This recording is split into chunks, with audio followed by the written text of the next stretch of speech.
Bueno, Idoia Urain ikerlari xakin, zehazki ekonomia zirkularra ikertzen ari dan doktore gaiakin geratu gara gaur hemen.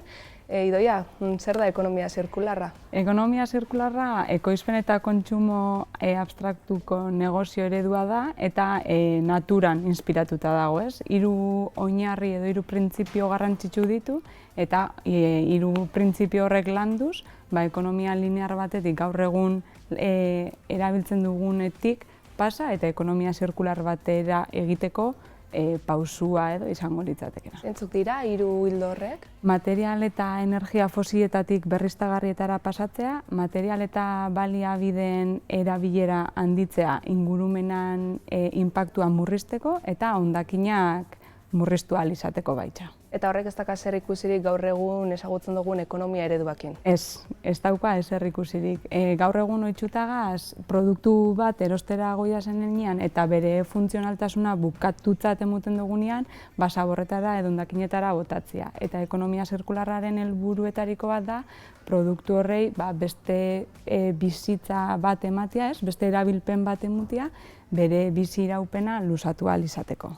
Bueno, eta hori lortzeko aldaketak fokuak nun jarri dira, nun jartzen dozu zuek? Eskola Politeknikotik esaten duguna da, bai pertsonak, bai erakundeak eta bai enpresen negozio ereduak aldatu behar direla, ez?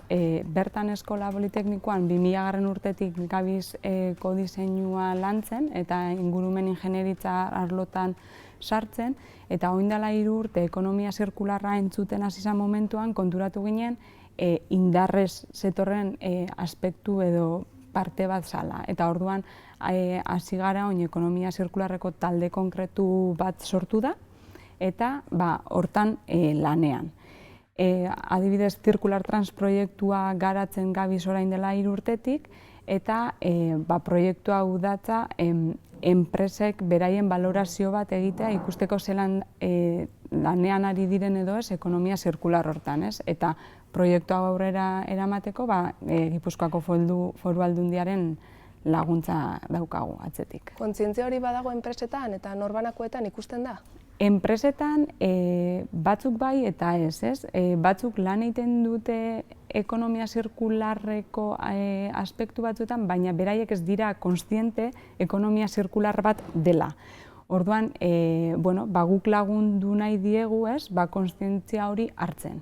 Eta gero pertsonalki, pertsonak gu bezala ez daukagun kontzientziarik, ez? Nik uste dut norbera ganako aldaketa bat ondiokan egin beharra dagoela eta lanketa handi bat behar da. Mundu mailako datuek erakusten dozkuenez, oso kezkagarriak dira, ez? Gure hondakinak zela nora doia zen eta ze gutxi birziklatzen diran eta berrizten diran. Bai, adibidez, datu kurioso bezala, ez? Earth Overshot Day plataformak eskaintzen dau urtean kontsumitutako datuak. Eta kontuan eukin da, 2020an, pandemia mundial baten barruan egon garela, ikusten da lurrak birsortu dauena, baino gehiago kontsumitu dugula. Eta horrek pentsatzeko aukera emoten dau. Eta hemen bai, askotan fokua kanpoan jartzen dugu, baina etxean egoera ez da bat ere ona. Ez, egia da guk norberak etxean kontuan eukin behar ditugula gauzak, oso itxutagaz gizartearen ohitura bezala, produktu berri bat hartzen dugun edo erosten dugun momentuan eta erabiltzari eusten diogun momentuan hondakinetara botatzen dugula. Eta kontzientziatu behar gara, ero beste balio bat emuten, edo beste erabilera bat. Eta horren adibide politx bat da paleen asuntoa orain oso modan dauena. Paleak kajak pilatzeko balio dabie, baina orain beste erabilera bat ematen ari gara. Kasu honetan sofak egiteko, ero etxeko altzari bezala. Eta horra adibidez gutxinaka eta gu kontziente izan gabe egiten gabiltzan pausuak dira.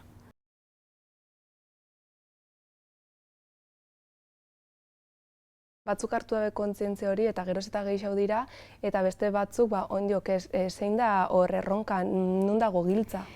Eskola Politeknikotik daukagun erronka garrantzitsuenetakoa da gehien bat enpresa industrialetara bideratuta, ez? Azkenean guk beraiekin lanean ari gara eta gure helburua Circular Trans proiektu barruan izango litzateke Gipuzkoako enpresa guztiek gure plataforma ezagutu eta erabiltzea, ez? Guk laguntza ematen diegu horretarako, eta hortaz aparte, ekonomia zirkularreko talde barruan ere, beste erraminta batzuk garatzen ari gara, Net Circular,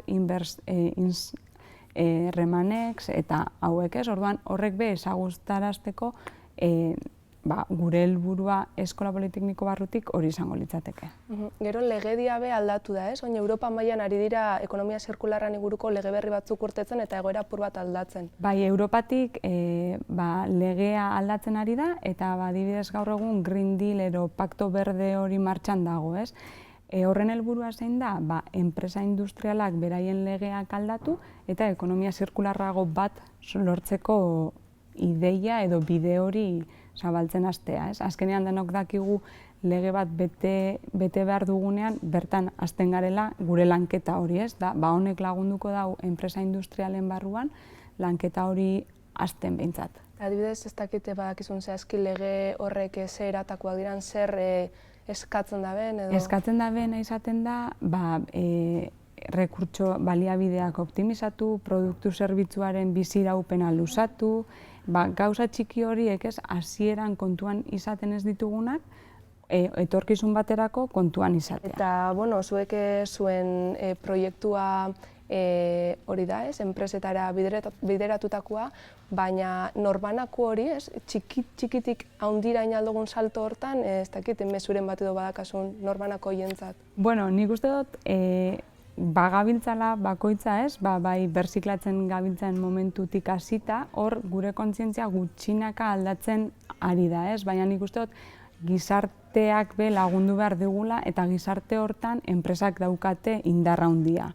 Orduan, enpresak behin beraien produktuei adibidez beste erabilera bat ematen dieten momentutik, guk be kontzientzia hori hartuko dugu eta gutxinaka joango gara aldaketa horrek egiten. Nik uste dut bide honetik goazela, baina oraindik prozesua luze xamarra da.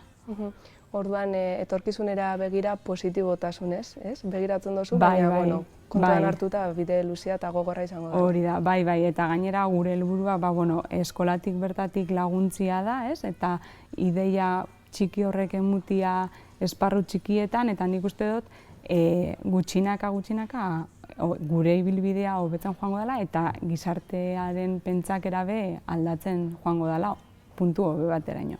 Eta bokatzeko Baiarako egoera zelan ikusten duzu, Debagoiena beste erkidego, herrialde eta maila goragoko tokisekin alderatuta? Beitu, egia da, gure proiektu barruan, Gipuzkoako agentzia desberdinekin lanean gabiltzala, eta Debagoienako enpresa batzuk ja lanketa hortan dabiltza, diagnostiko bat egin dabi ikusteko beraien egoera zelakoa da, eta badabiltza gutxinaka gure laguntzaren bitartez, pauso txiki horrek emuten beraien